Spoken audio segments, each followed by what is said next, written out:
I'm Rosanne Ullman. I am reading Always Modern, published by Modern Salon in 1999 on its 75th anniversary. We are now at the 100th anniversary, 2024.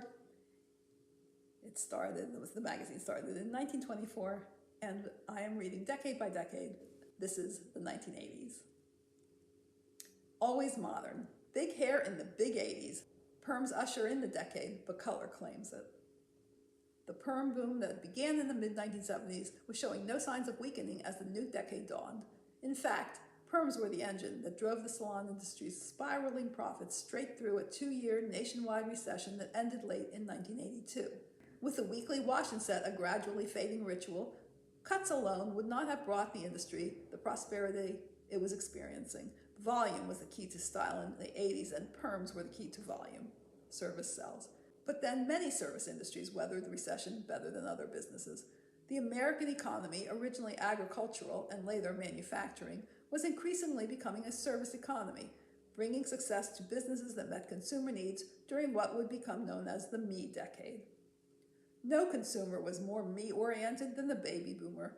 As salons' luck would have it, the boomers were about to hit the 35 to 44 age bracket that salons traditionally counted among their best clientele, and now that clientele included men. The industry's growth during the 1980s also mirrored women's rise on the corporate ladder and commensurate spending power and the emergence of yuppies. This was the decade that price became less of an issue among clients than time and value. Survival of the fittest. Not all salon owners recognized the potential in society's new patterns. Some chose to continue pleasing longtime clients who weren't about to give up their weekly appointments if no one pushed them to do so. These owners neither learned new clipper cutting techniques nor bothered with blow dryers. They did not market to men, update their furnishings, or invest in advertising and staff training.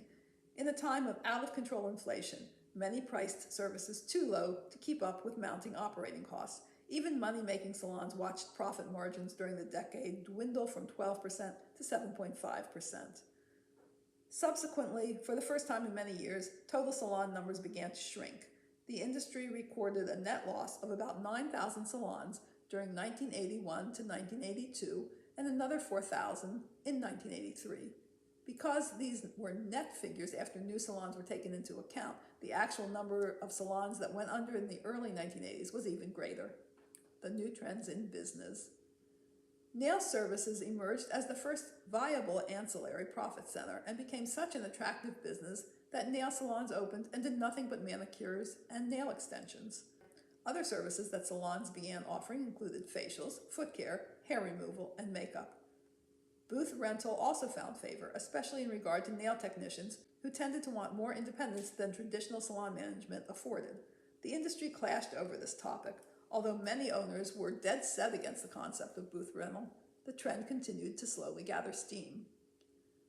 Then there were the franchises. Like real estate offices and fast food enterprises, salons appealed to franchisers as early as the 70s, but franchising really caught on in the 80s. Although many owners regarded salon franchise chains as a threat to the industry because of their low prices, it turned out that the chains moved the industry forward quicker than it might have advanced on its own. First, they brought a higher profile to salon work through intense advertising and the kind of universal visibility that only chains can create. Second, chains positioned themselves. They were cutting salons or family salons or quick service salons. But most important, franchises were businesses pure and simple. Not every franchise owner was a stylist, and even those who were took on ownership as an opportunity to make money, not as a labor of love. Owners of independent salons learned more than a few lessons from observing the way franchises operated. Yet chains didn't turn out to be hefty competition. One reason they ran so efficiently was that they had less to worry about than traditional salons. Their business was largely cut and blow dry, their clientele mostly young singles and families. Chemical services, skincare and nails, advice on grooming, and personalized service in general were beyond the scope of the typical franchised salon. So the full service and the franchise salon coexisted, each content in their niche within a market that was large enough for both and then some. Salon revenues doubled during the decade to make up a $25 billion business. Texture takes hold. Whether it was a perm or a relaxing service, by 1983, more than half of female salon clients were getting texture. Root perms did the job and did it better than teasing used to do, while other styles were created with pin curl perms, partial perms, stack perms, directional perms, weave perms, rope perms, tube perms, no volume perms, or perms using any number of stylist invented rods.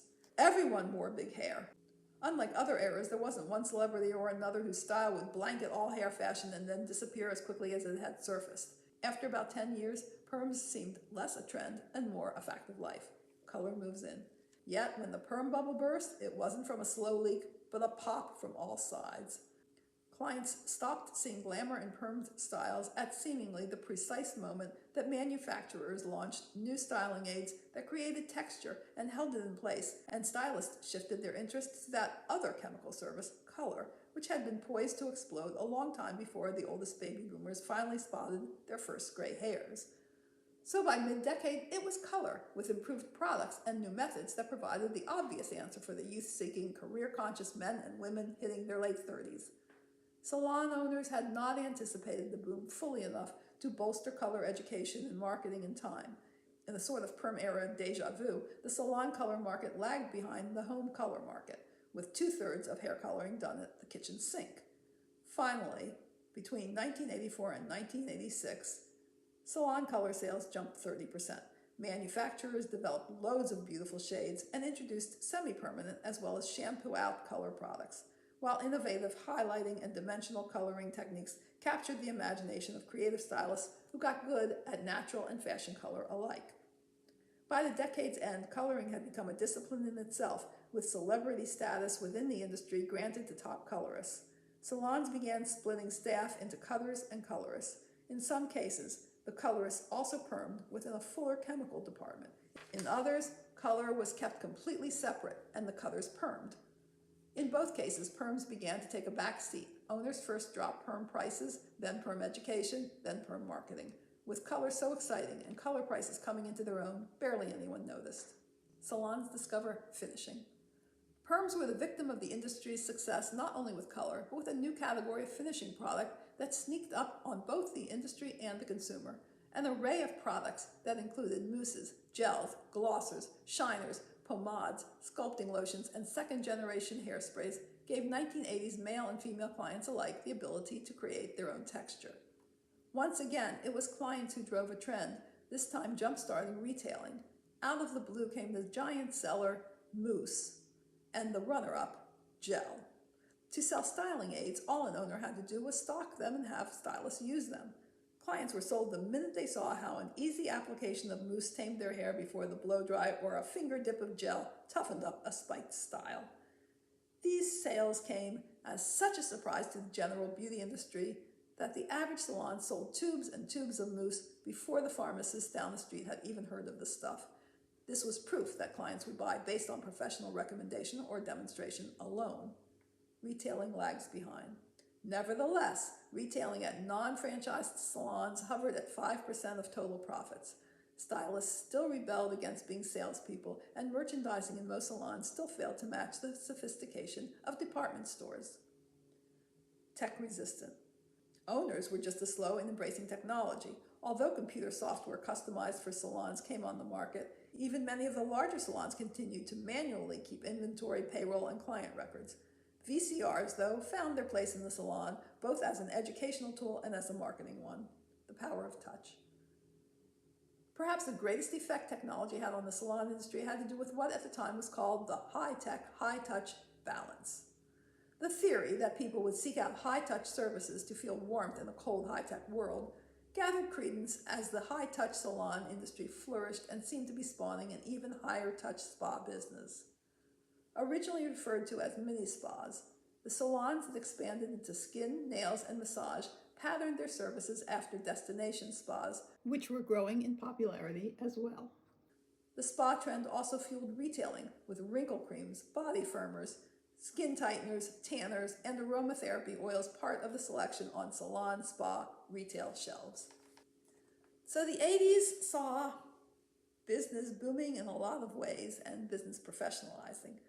And our last decade will be the 1990s, because this was written in 1999.